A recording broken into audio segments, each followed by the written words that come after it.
এদিকে দুর্গাপূজা ঘিরে বন্দর নগরী চট্টগ্রামের প্রতিটি পাড়ায় উৎসবের আলো বইছে আনন্দের ঢেউ। বিনোদন প্রতিযোগিতায় মেতেছে পূজার আয়োজকরা। বিভিন্ন চোখ ধাঁধানো থিম নিয়ে সাজানো হয়েছে এক একটি পূজা মণ্ডপ। জহিরুল ইসলামের ক্যামেরায় রাজীব বড়ুয়ার প্রতিবেদন।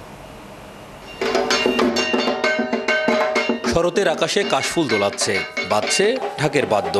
এসে গেছে সনাতন বাঙালির সবচেয়ে বড় উৎসব শারদীয় দুর্গাপূজা।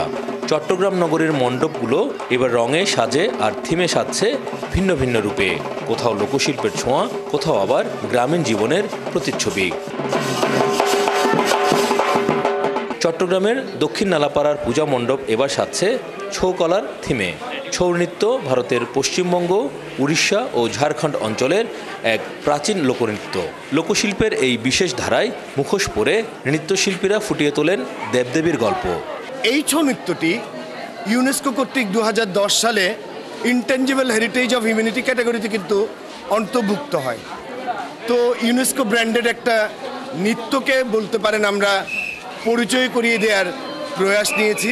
ডান্স কনসেপ্ট ওডিসি যেটাকে বলে, তো ওইটার উপর বেস করে তাদের কনসেপ্টটাকে নিয়ে করেছে। তো খুব ভালো হয়েছে কাজটা।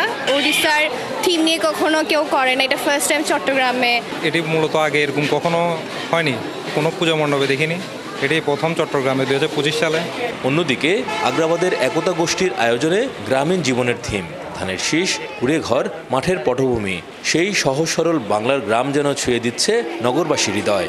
মণ্ডপ যেন পরিণত হয়েছে বাংলার চিরচেনা গ্রামে। যে বাজারে শপিং ব্যাগ, এটা দিয়ে আমরা কাজ করেছি, ধানের খড় দিয়ে কাজ করেছি, এবং আমাদের যে গ্রাম বাংলার যে ঐতিহ্য, ওটাকে আমরা এই পুজো মণ্ডপে এবছর তুলে ধরেছি। গ্রাম বাংলার যে সংস্কৃতি, সেই জিনিসগুলো এখানে আসার পরে মানুষ জানতে পারবে।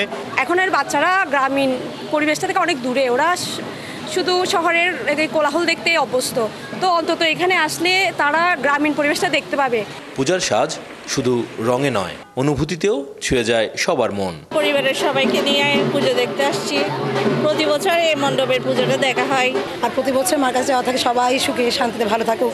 এটা আসলে মনের দিক থেকে বলতে গেলে আমরা খুবই উৎফুল্ল ফিল করি বা আমাদের খুবই আনন্দ হয়। আসলে দুর্গাপূজা শুধু ধর্মীয় উৎসব নয়, এ এক শিল্প, এ এক জীবন, যেখানে থিমের রঙে মিশে যায় কাব্যের ছন্দ। রাজীব বড়ুয়া, ৭১, চট্টগ্রাম।